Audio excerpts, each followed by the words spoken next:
চোখের সবথেকে প্রিয় রং হচ্ছে সবুজ।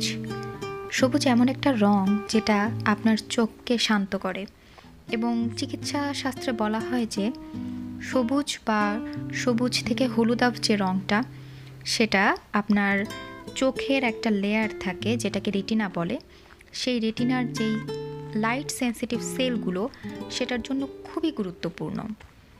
যাদের যারা দূরদৃষ্ট ক্ষীণতায় ভুগছেন বা যাদের চোখে বিভিন্ন ধরনের সমস্যা থাকে তাদের জন্য কিন্তু নিয়মিত একটা এই গ্রিন এক্সপোজার বা সবুজের কাছে আসাটা খুবই জরুরি।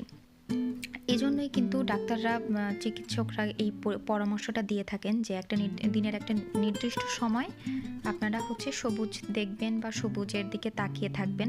অনেক সময় ওনারা বলেন যে হয়তো অনেক সময় ঘরের বাহিরে যাওয়া হয় না অনেকের ক্ষেত্রে, সেক্ষেত্রে ব্যালকনিতে বা ঘরের মধ্যেই কিছু গ্রিনারি বা গ্রিন প্ল্যান্টের রাখার ব্যবস্থা করা হয়।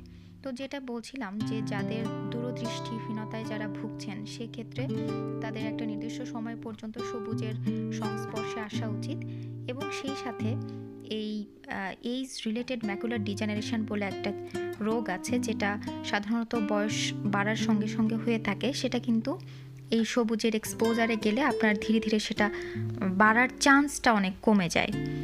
সো আলটিমেটলি সবুজ আমাদের জীবনের জন্য খুবই ইম্পর্ট্যান্ট। আমাদের চোখ থেকে শুরু করে আমার স্বাস্থ্যের জন্য এটা খুবই জরুরি।